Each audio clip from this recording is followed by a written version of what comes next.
Benjamin Netanyahu has crossed a red line, becoming the first Israeli Prime Minister to openly recognize the Armenian genocide, a move that shatters decades of Israeli ambiguity and risks further rupturing ties with Turkey.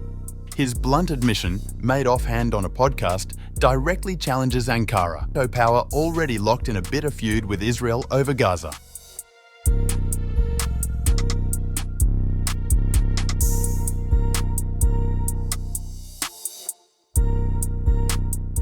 Israeli Prime Minister Benjamin Netanyahu, on August 25th, for the first time acknowledged the mass killings of Armenians, Assyrians and Greeks under the Ottoman Empire during World War I as genocide.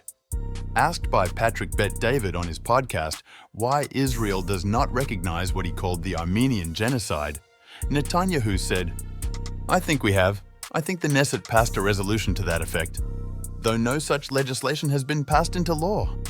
When pressed on why no Israeli Prime Minister has recognized the mass killings as genocide, Netanyahu responded, "I just did. Here you go."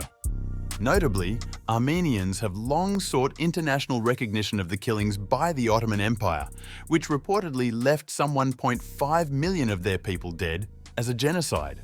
Turkey, the Ottoman Empire's successor state, strongly rejects the allegation that the massacres, imprisonment, and forced deportation of Armenians amounted to genocide. But the vast majority of the world refuses to formally refer to the events between 1915 and 1923, during which Ottoman forces killed Armenian citizens in a systematically planned act of ethnic cleansing as genocide, out of concern for their ties to Turkey, which maintains the second largest standing military in NATO and is a powerful, relatively pro-Western Muslim power in the Mediterranean and Middle East. To date, only 34 governments have recognized the killings as genocide. On April 20th, 1965, Uruguay became the first country to recognize it as genocide. Meanwhile, Israel, for decades, has been among those hesitant to apply the term, largely to preserve relations with Turkey, once a significant trade and security partner. That stance has become harder to maintain as ties with Ankara worsen during the ongoing Gaza war. Turkish President Recep Tayyip Erdogan has emerged as one of Israel's fiercest critics, calling for restraint following Hamas's October 7, 2023, assault that killed 1,200 people in southern Israel and resulted in the kidnapping of 251 hostages. President Erdogan's rhetoric grew more forceful as the Israeli military response escalated. He explicitly stated that Turkey does not consider Hamas to be a terrorist organization, but rather a group of liberators and mujahideen who are fighting to protect their land. Meanwhile, Turkey rejected the remarks by Prime Minister Benjamin Netanyahu, recognizing the alleged genocide carried out by the Ottoman Empire against Armenians, Assyrians and Greeks in the early 20th century. Netanyahu's remarks concerning the events of 1915 are an attempt to exploit past tragedies for political motives. We condemn and reject this statement, which is incompatible with historical and legal facts.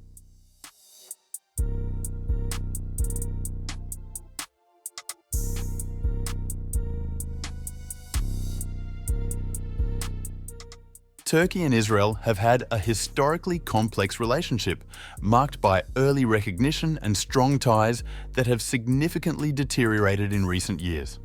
In 2024, Turkey severed diplomatic relations with Israel due to Israel's handling of the Gaza conflict, reflecting a sharp downturn in their bilateral relations.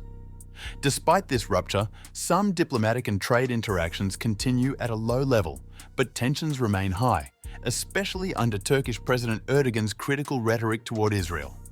Netanyahu's 2025 Armenian genocide recognition is Israel's first direct acknowledgement by a sitting prime minister, diverging from previous cautious diplomacy tied to Turkey.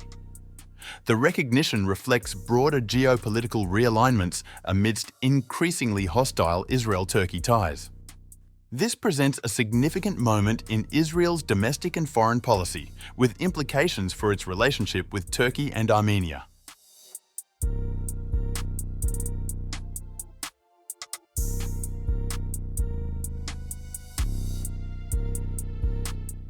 Meanwhile, Armenian Prime Minister Nikol Pashinyan recently made a historic trip to Istanbul on June 20th.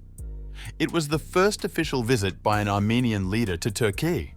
He was received at Dolmabahce Palace, once a symbol of Ottoman power and now a hub of regional diplomacy, hosting everything from Ukraine talks to Syria outreach.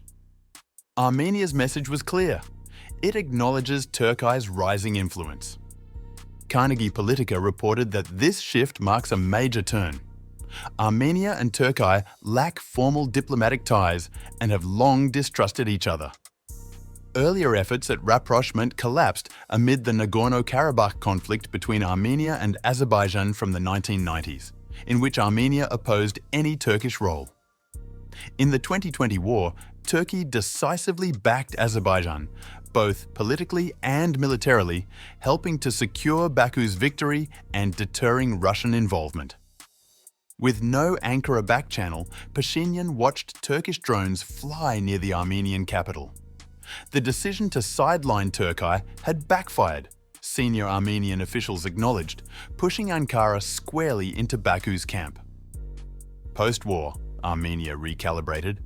Normalising ties with Turkey became a foreign policy priority.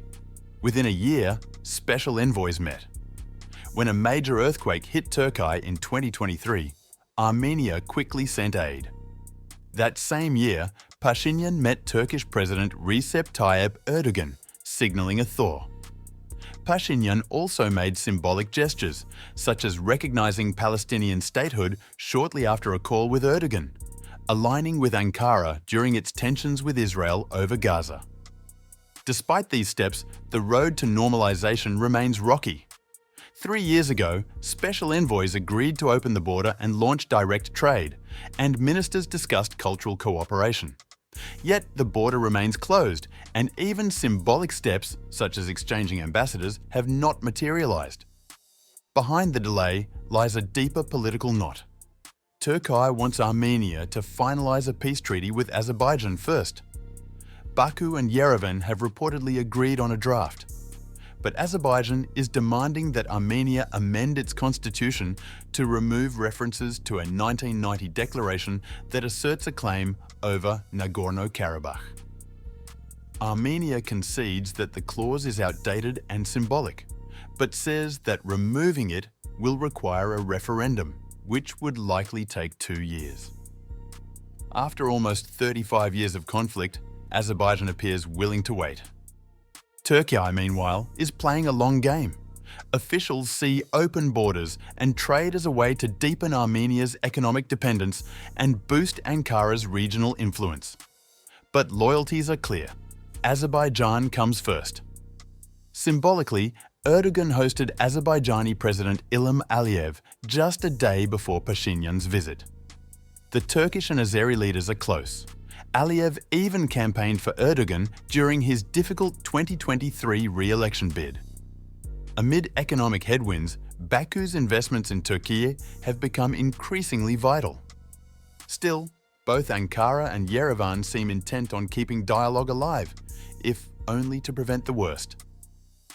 The Armenia-Azerbaijan border remains volatile, with some military positions only meters apart. Azerbaijan holds key high ground and enjoys clear military superiority. Analysts warn that a fresh offensive could split Armenia in two within a couple of days.